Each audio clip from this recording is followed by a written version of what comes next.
एक कॉन्सेप्ट आता है साइड पॉकेटिंग करके, ये कॉन्सेप्ट अपन डिस्कस करते हैं और फिर मैं स्लम सेल जो टॉपिक है वो स्टार्ट करूंगा। कुछ पता है इसके बारे में आप लोगों को? नहीं, कभी पढ़ा भी नहीं है आपने? सुना है? नहीं सुना है, चलो गुड। कैसे एक्सप्लेन करूं इसको, शॉर्ट में कि एकदम डिटेल में एक्सप्लेन करना है? डिटेल में, शॉर्ट में, डिटेल में। चलो ध्यान देना अभी। चलो एक केस मैं आपको एक्सप्लेन करता हूं।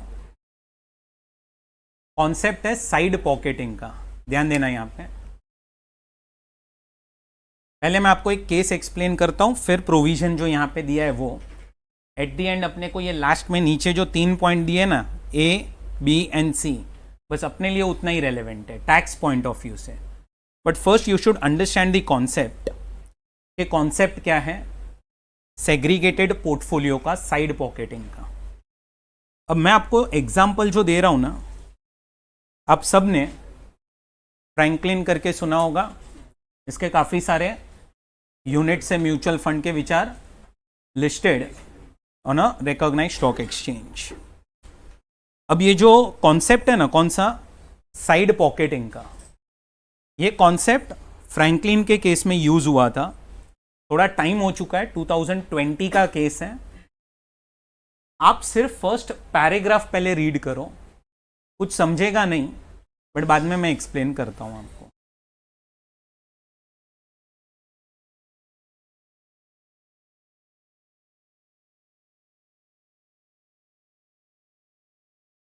सिर्फ फर्स्ट पैराग्राफ।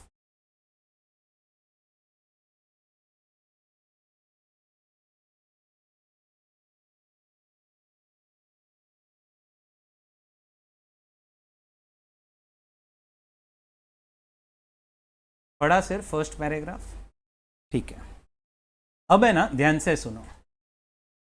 ये है ना नीचे जो आपको दिया गया ना यहां पे,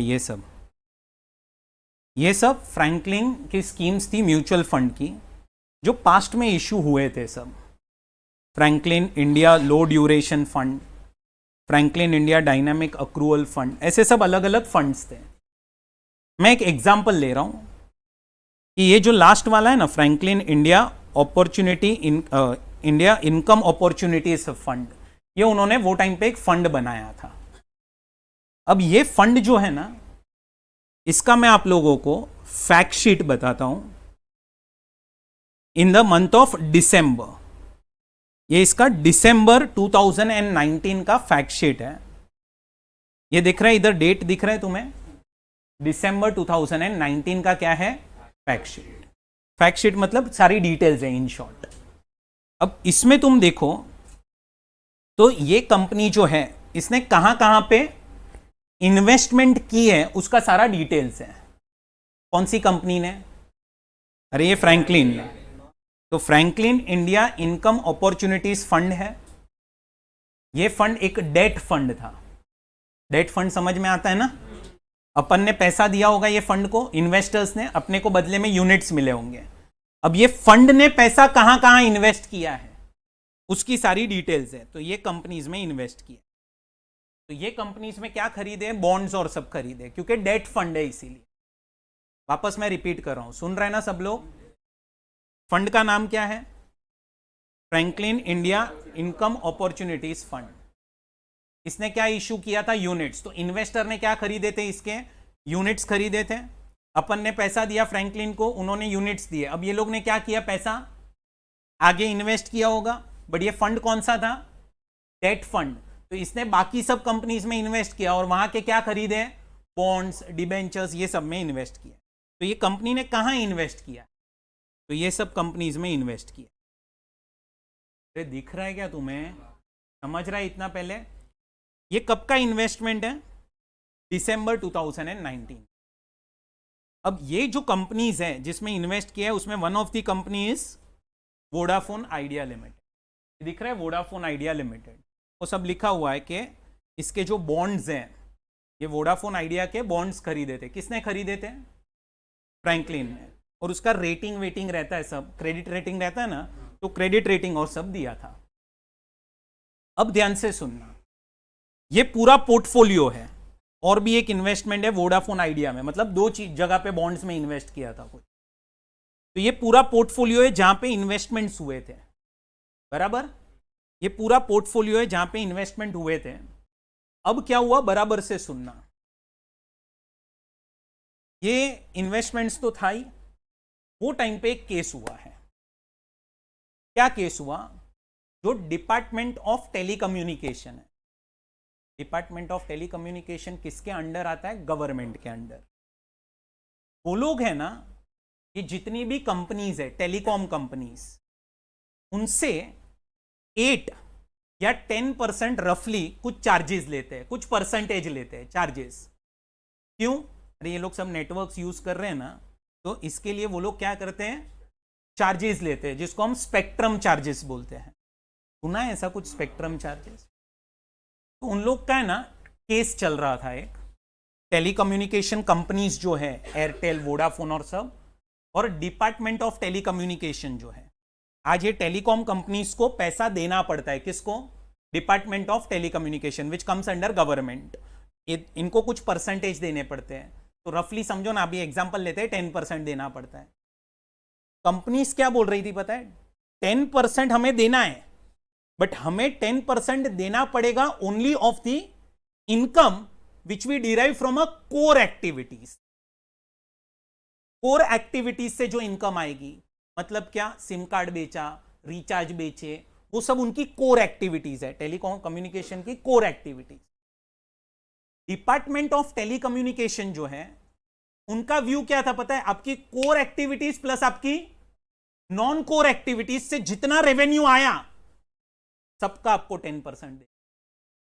नॉन कोर एक्टिविटीज मतलब क्या, समझो इन्होंने कोई असेट बेचा, that is a non core activity. समझो इन्होंने कोई प्रॉपर्टी लीज पे दे दी, that is a non core activities. तो मेन एक्टिविटी एंड ये अपना नॉन कोर एक्टिविटी, मेन को कोर एक्टिविटीज बोलते हैं, नॉन कोर एक्टिविटीज मतलब जो कोर एक्टिविटीज नहीं है वो। तो डिपार्टमेंट ऑफ टेलीकम्युनिकेशन क्या बोल रहा था कि आपको कोर प्लस नॉन कोर का परसेंटेज देना चाहिए, और टेलीकम्युनिकेशन कंपनीज क्या बोल रही थी, कोर एक्टिविटीज। मतलब आप इधर देखोगे ना, तो आपने अभी एक वर्ड पढ़ा था इधर, एडजस्टेड, ये एडजस्टेड ग्रॉस रेवेन्यू। ये लोग क्या बोल रहे थे, telecommunication companies, adjusted gross revenue में सिर्फ क्या आना चाहिए, कोर एक्टिविटीज से रेवेन्यू आना चाहिए, जबकि डिपार्टमेंट ऑफ टेलीकम्युनिकेशन क्या बोल रहा था, कोर प्लस नॉन कोर। अब ये केस चल रहा था सुप्रीम कोर्ट में, और सुप्रीम कोर्ट ने क्या जवाब दे दिया, कौन राइट है यहां पे, तो उनका जो भी लॉ है उसके हिसाब से डिपार्टमेंट ऑफ टेलीकम्युनिकेशन राइट है।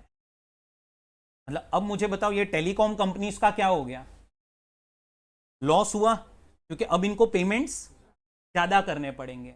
तो हुआ क्या कि जैसे ये डिसीजन आया, जैसे ये डिसीजन आया कौन सा, सुप्रीम कोर्ट का, कि आपको वो 10% जो भी है वो किसका पे करना है, कोर प्लस नॉन कोर का, तो ये सारी टेलीकम्युनिकेशन कंपनीज को आउटफ्लोस करने पड़ेंगे। तो वो टाइम पे वोडाफोन आइडिया के ऊपर फाइनेंशियल लायबिलिटी आ गई, रफली कुछ 45,000 करोड़ की, 45,000 करोड़ की लायबिलिटी। और तभी वोडाफोन आइडिया का फाइनेंशियल पोजीशन बहुत खराब था। तो हुआ क्या, वो टाइम पे जो क्रेडिट रेटिंग कंपनीज थी, उन्होंने इनकी रेटिंग्स गिरा दी। तो ये जो तुम्हें अभी मैंने फैक्ट शीट बताया ना, इसमें यहां पे जो रेटिंग दी गई है ना, ये रेटिंग्स उन्होंने चेंज कर दी। चेंज करने की वजह से क्या हो गया, क्योंकि अभी तुम समझो वोडाफोन पे क्या है, लायबिलिटी है, फाइनेंशियल पोजीशन खराब है, मतलब अब ये कंपनीज में इन्वेस्ट करने के चांसेस भी सब लोगों के कम। तो ये जो क्रेडिट रेटिंग एजेंसीज है उन्होंने क्या कर दिया, रेटिंग कम कर दी। अब क्या हो चुका, रेटिंग कम हुआ, तो इस पे इंपैक्ट किस पे आएगा, अभी फ्रैंकलिन इंडिया पे इंपैक्ट आएगा।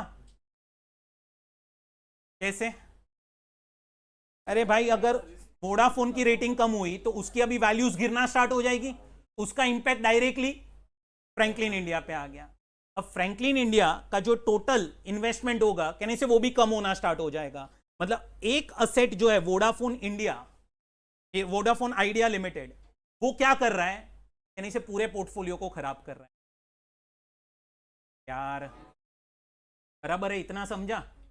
अब इन्होंने क्या किया, Franklin India income opportunities fund ने क्या कर दिया, जितने भी इन्वेस्टर्स थे ना, जितने भी इन्वेस्टर्स, उन सबको बोला कि भाई तुम्हारे पास अभी Franklin India income opportunities fund का यूनिट है ना, हम क्या कर रहे हैं, वोडाफोन आइडिया लिमिटेड को हम अपने ये वाले पोर्टफोलियो से अलग कर रहे हैं। क्या कर रहे हैं हम उसको अलग, और हम उसके तुम्हें अभी यूनिट्स इशू कर रहे हैं। तो हम ये पोर्टफोलियो को अपने पोर्टफोलियो से अलग कर रहे हैं और हम तुम्हें क्या दे रहे हैं, इसका units, which is not traded right now. अभी ट्रेडिंग नहीं होगा उसका, तो तुम्हारे पास अभी दो यूनिट्स रहेंगे, एक मेन पोर्टफोलियो का और एक सेग्रीगेटेड पोर्टफोलियो। समझ रहे हैं?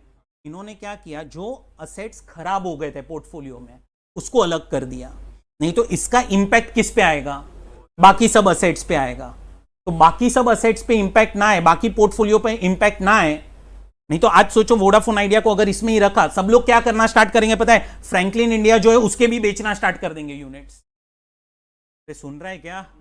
तो इन्होंने क्या किया, वोडाफोन आइडिया को अपने पोर्टफोलियो से अलग कर दिया। और अब तुम जनवरी का फैक्ट शीट देखोगे ना, पोर्टफोलियो देखो, पोर्टफोलियो में तुम्हें वोडाफोन नाम ही नहीं दिखेगा। क्यों ऐसा हुआ? इनको अलग किया, बराबर है। अब तुम नीचे पढ़ो क्या लिखा है उन्होंने,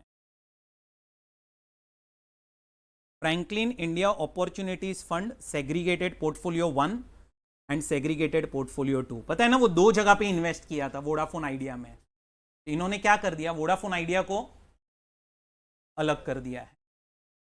और ये अलग जो किया ना, इस कॉन्सेप्ट को हम क्या बोलते हैं, साइड पॉकेट। कुछ समझ में आया क्या है? अच्छा, अब तुम देखोगे तो क्या हुआ है उसके बाद भी मैं आपको बता दूं। वोडाफोन आइडिया जो है उसको अभी क्या करना है, पैसा देना है। किसको? गवर्नमेंट को। कौन सा? अरे डिपार्टमेंट ऑफ टेलीकम्युनिकेशन को। तो अब गवर्नमेंट ने ना वो टाइम पे उन लोगों को एक रिलीफ दिया, क्योंकि इतना सब पैसा एक साथ तो दे नहीं पाएंगी ये कंपनीज, तो इन्होंने बोला 10 साल में दे देना। बट वोडाफोन आइडिया जो है उनकी फाइनेंशियल पोजीशन बहुत खराब थी, इसीलिए वोडाफोन आइडिया ने डिपार्टमेंट ऑफ टेलीकम्युनिकेशन के साथ अरेंजमेंट क्या किया पता है, कि हम आपको हमारे शेयर्स दे देंगे। और इसीलिए तुम देखोगे तो वोडाफोन आइडिया में गवर्नमेंट का स्टेक इज 49%। ये देखो तुम लोग, ये शेयर होल्डिंग है, ये शेयर होल्डिंग है, किसकी शेयर होल्डिंग है? ये वोडाफोन की। वोडाफोन शेयर होल्डिंग में इधर देखो, ये दिख रहा है इधर 49%। कुछ समझ में आया कि नहीं समझा? तो इस कॉन्सेप्ट को हम क्या बोलते हैं, साइड पॉकेटिंग। अपन क्या कर रहे हैं, अपना जो मेन पोर्टफोलियो है, सपोज उसमें से कुछ असेट्स खराब हो चुके हैं, तो उनको हम क्या कर रहे हैं, अलग कर रहे हैं। तो इट इज सिमिलर टू, मतलब ऐसा सेम तो नहीं है, but it is similar to your demerger type. अपन क्या कर रहे हैं, उसको अलग कर देंगे, तो एक नया पोर्टफोलियो बन जाएगा और अपना मेन पोर्टफोलियो अलग हो जाएगा। मैं पूरा कॉन्सेप्ट समझा तो मैं आगे बढ़ूं। अब टैक्स में क्या प्रोविजन आया, तो टैक्स में यही प्रोविजन है। पहले तो साइड पॉकेटिंग का मतलब क्या है, मेन पोर्टफोलियो क्या है एंड सेग्रीगेटेड पोर्टफोलियो क्या है, वो सब छोड़ दो। मुझे बस सिर्फ ये बताओ, आपने इन्वेस्ट किस में किया था? फ्रैंकलिन में इन्वेस्ट किया था, बट अब फ्रैंकलिन के ही क्या हो चुके हैं, 2 पार्ट्स हो चुके हैं। तो 2 पार्ट्स हो चुके हैं, तो अब तो जो एक मेन पोर्टफोलियो है और सेग्रीगेटेड पोर्टफोलियो है, आपने इन्वेस्ट समझो 2 लाख रुपया किया था, किस में? फ्रैंकलिन में। बट अब वो 2 पार्ट में डिवाइड हो चुका है, एक मेन पोर्टफोलियो और एक सेग्रीगेटेड पोर्टफोलियो। तो सेग्रीगेटेड पोर्टफोलियो का अभी ट्रेडिंग नहीं हो पाएगा, सेग्रीगेटेड पोर्टफोलियो का कुछ ट्रेडिंग नहीं हो पाएगा, उसको साइड में रखना पड़ेगा। बट तुम्हें समझ में आ रहा है, हमें कुछ कॉस्ट उसको अलोकेट करनी पड़ेगी, क्योंकि कल उठ के जब भी समझो वहां से कुछ भी रिकवरी हुआ, सेग्रीगेटेड पोर्टफोलियो तो पूरा बैड असेट्स है, तो उसमें से कुछ भी अगर रिकवरी हुआ तब इन्वेस्टर को पैसा मिलेगा, तो वो टाइम पे सेग्रीगेटेड पोर्टफोलियो पे आपको कैपिटल गेन्स लगेगा। और मेन पोर्टफोलियो जब भी आप बेचोगे तब उस पर कैपिटल गेन। तो अब क्वेश्चन आता है मेन पोर्टफोलियो की कॉस्ट ऑफ एक्विजिशन क्या और सेग्रीगेटेड पोर्टफोलियो की कॉस्ट ऑफ एक्विजिशन क्या। पढ़ लो ये सब चीजें, अब हो चुका कॉन्सेप्ट।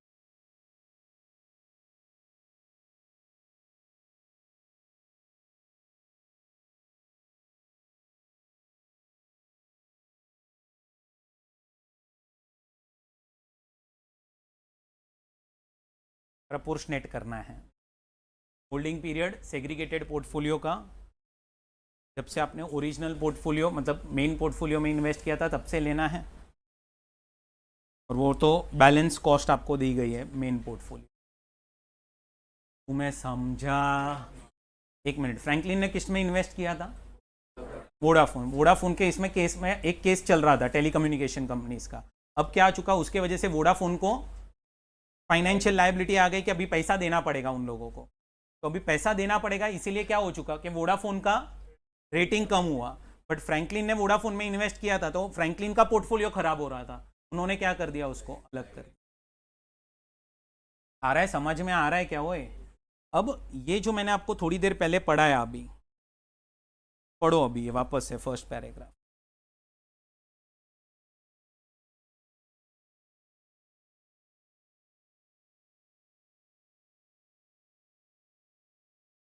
अब डेट्स देखो जरा, जनवरी 2020 में सब कुछ हुआ है, इसीलिए मैंने आपको 19 और 20 का वो फैक्ट शीट बताया कि कहाँ कहाँ इन्वेस्टमेंट हुआ था।